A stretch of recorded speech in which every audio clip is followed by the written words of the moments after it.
Definitivamente sí son crónicas, porque crónica es todo.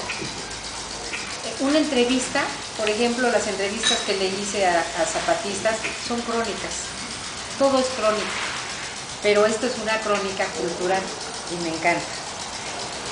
¿Alguien conoció a John Spencer? Bueno, esta crónica cultural se llama Recordando a John Spencer y a su esposa. Yo quisiera, como para poner algo sobre la mesa, en este inicio de espacios culturales, contarles la impresión que tuve al conocer a John Edward Spencer King, nacido en Londres en 1928 y fallecido en Cuernavaca en el año 2005. Este artista y aristócrata que vivió en y para Cuernavaca, en lo que ahora se conoce como la Casona Spencer, la mitad de su vida, fue un ser genial y sumamente extravagante. Entrevistarlo hace 12 años, 6 antes de su muerte, no fue fácil. Yo no era su amiga, ni siquiera su conocida, jamás había cruzado palabra con él.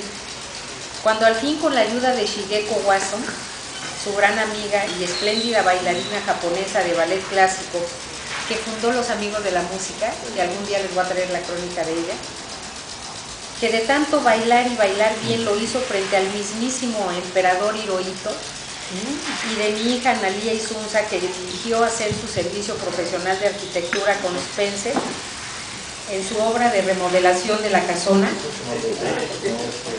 calle Hidalgo, frente a la catedral. ¿Sí la ubican, la casona? Sí, cómo no. Pude al fin platicar con él. Ambas fueron eficientes e implacables intermediarias para lograrlo. En ese entonces era un hombre que, a pesar de que apenas sobrepasaba los 70 años, aparentaba mucha más edad de la que tenía. Su cabello totalmente blanco evitaba hablar con extraños. Insisto, yo no formaba parte alguna de su mundo. Creo que aceptó que lo entrevistara a regañadientes. Ni era protagónico, ni le interesaba publicitarse. Es más, la primera vez que nos vimos, ni él sabía qué hacer conmigo ni yo con él. Fue muy embarazoso para ambos, pero por alguna oscura y a la vez luminosa razón, ninguno claudicó, y así pudimos volvernos a ver posteriormente. Durante el segundo encuentro, que también se dio en la casona, casi no habló. Era extremadamente tímido. Yo insistía en que lo hiciera, él en permanecer callado y ausente, hasta que dejé de intentar. Un tanto desolada por lo que yo consideré en ese momento un fracaso periodístico, permanecí quieta y sin saberlo me sumé así a sus silencios de manera natural. Libre de cualquier estrategia, hice contacto por primera vez con Spencer en perfecta sintonía. No sé si me explico bien, pero al renunciar a dialogar con el artista a través del silencio, entré a otro nivel de comunicación en el que Spencer se movía a sus anchas, y ahora entiendo al que él me quiso trasladar sin que yo me diera cuenta. En esos silencios de oro comencé a percatarme que, aunque aparentara ser hosco, Spencer era muy gentil y extremadamente educado en su trato, lo que me permitió verlo en varias ocasiones. Eso sí, no me apena reconocer que siempre llevó la batuta en estas, pudiéramos decir, pláticas, y se dieron donde él quiso y de manera totalmente original, nunca sentados frente a frente. A veces nos veíamos en su biblioteca, a la derecha de su enormous room, como llamaba al gran salón central. Si ven la casona de frente, la ventana del medio, ese es el enormous room. Otras lo acompañé a la techumbre de la casona. Había una estrecha escalera que subía directo desde el segundo piso. Ahí, sentados con las piernas colgadas sobre el vacío, de frente al recinto catedralicio, tenía la mejor vista de la catedral, al que acudió a diario a escuchar misa. Continuábamos esta conversación a intervalos. Otras más, recorriendo imparable por toda la casona. Entonces, en total remodelación, y que transformaron con el tiempo la antigua vecindad en un espacio de arte como él quería. Paseos que me permitieron en una ocasión atisbar con mucho respeto su austero dormitorio. una un tanto gastada cama, un pequeño buró, un estante sobre el que descansaban sus hermosas tarántulas que vivían con él, las alimentaba personalmente y las tenía separadas para que no se agredieran una a la otra, y un hermoso retrato de Elizabeth, su esposa inglesa, a la que adoró y que lo siguió a lo largo de su vida, ya fallecida en ese entonces. Y es que con John Spencer nada era fácil, cuando se trataba de introducir, atravesar, acceder, irrumpir e invadir sus espacios, sobre todo los interiores. John, señor Juanito, como le decían con respeto y cariño sus 3 albañiles y 2 peones, entre ellos el maestro Felipe, que trabajaron varios años en la obra, y a los que les pagaba religiosamente de su pecunio personal, con ayuda de su administrador y amigo John Prilly, quien materializaba los sueños de Spencer en Cuernavaca, nada fácil tampoco de lograr. Pudo convertir sus proyectos en obra de arte. Un día al fin comenzó a platicar. En Cuernavaca, me dijo, el espacio es dinero, y aquí tengo espacio para enseñar qué hermoso es el espacio para pensar. Al escuchar esas palabras, entendí que con un hombre así había que respetar sus tiempos y sus silencios.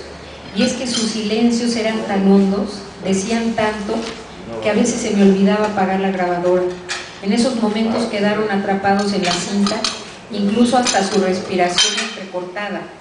Como hablaba tan bajito, casi en susurro, yo procuraba no alejar mucho la grabadora de su boca, lo que era muy incómodo para mí y con toda seguridad molesto para él, amén de la dificultad dada su altura de cerca de 80 metros, que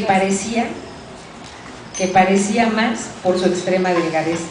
Pero en sus palabras, por supuesto en perfecto inglés británico, de inmediato saltaba su impecable educación y maneras. Encarnaba a cabalidad lo que significaba ser todo un gentleman y todo un aristócrata. Se decía que era pariente lejano de Diana Spencer, y aunque varias voces lo han negado y lo negaban, decían que por seguridad, al tratarlo lo creí. Algunas de sus maneras me hicieron entrar en contacto con esa extrema y diferente educación. Incluso para reprochar un minuto de tardanza, lo hacía sin hacerlo, con un lenguaje no verbal. Cuando caminaba o iba en silencio o hablaba más para sí que para los demás, lo hacía encorvado, con las manos unidas hacia atrás. Era habitual encontrarlo al subir o bajar la calle de Hidalgo. De su hombro colgaba un morral en el que llevaba su libro de Van Gogh, su infaltable libreta de dibujos y algún lápiz, y lucía eternamente despeinado. Vestía, aunque de manera totalmente casual, de alguna manera impecable, saco de tweed con pañuelo que asomaba tímido también del bolsillo superior cuando acudía a algún evento de arte, camisa blanca abotonada y con corbata o sin ella, todas prendas que ya habían visto con mucho mejores épocas. Y así se encontraba en un café, por lo general el de la calle Juan Ruiz de Alarcón, al que le encantaba asistir, o deambulando por las calles o en una sala de conciertos, siempre daba la impresión de vivir en una realidad distinta a la visible. Y es que Spencer era tan diferente a cualquier otro habitante de Cuernavaca que su presencia ante cualquier observador era notoria, pero cuando sonreía, todo en su rostro lo hacía también. En medio de sus pláticas, era común que perdiera el hilo de la conversación.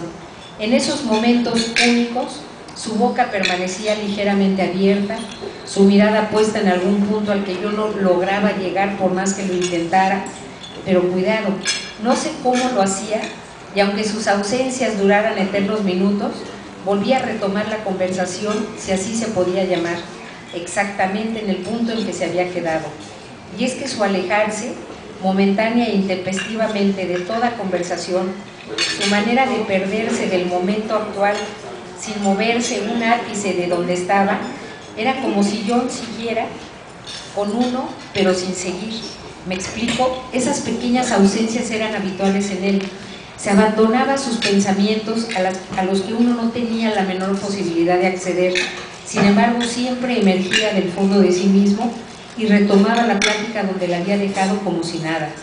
Aceptó resignado le tomara fotografías, de pie, en una mano el cayado de madera que acompañaba sus ires y venires, y en la otra la llave antigua, grandota, del cordón también de madera antiguo de la entrada principal a la casona. Eso sí, trataba, y casi siempre lo lograba, evitar mirar hacia la cámara, pero si así lo hacía, su mirada lucía tímida y cansada, con un aire de resignación ante lo inevitable, el flachazo. Aunque Spencer parecía impasible ante lo que le rodeaba, no era así. Al mismo tiempo que dibujaba, escribía o leía, no perdía detalle de lo que le interesaba.